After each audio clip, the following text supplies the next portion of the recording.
চিত্রটার দিকে একটু লক্ষ্য করেন, এবার একটু লক্ষ্য করেন, কি সুন্দর না? এটা এডিটিং এর একটা ক্লাস নিব। সো আজকে আপনাদেরকে বলবো আমি ভিডিওতে কি কি ব্যবহার করি এবং কি অ্যাপস দিয়ে ভিডিও কালারিং এবং ভিডিও এডিটিং এগুলো করি এবং কি ডিভাইস দিয়ে ভিডিও করি, তা আজকে সম্পূর্ণ বলবো। সম্পূর্ণ ভিডিও দেখতে আমাদের সাথে থাকুন।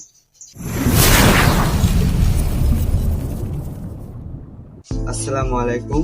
মূলত আমি দুইটা ট্রাইপড ব্যবহার করি, একটি ছোট ট্রাইপড এবং আরেকটি বড় ট্রাইপড, এবং ডিভাইস ব্যবহার করি রিয়েলমি 30 প্লাস, এবং ভিডিও কালারিং এবং এডিটিং ক্ষেত্রে আমি ক্যাপকাট প্রো ব্যবহার করি।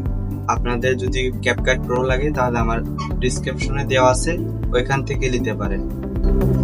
আপনি এই কয়েকটি টুল ব্যবহার করুন এবং ক্যাপকাট প্রো অ্যাপসটা ব্যবহার করুন, তাহলে এরকম প্রফেশনাল ভিডিও তৈরি আজ করতে পারবেন। এই পর্যন্তই ভিডিও ছিল।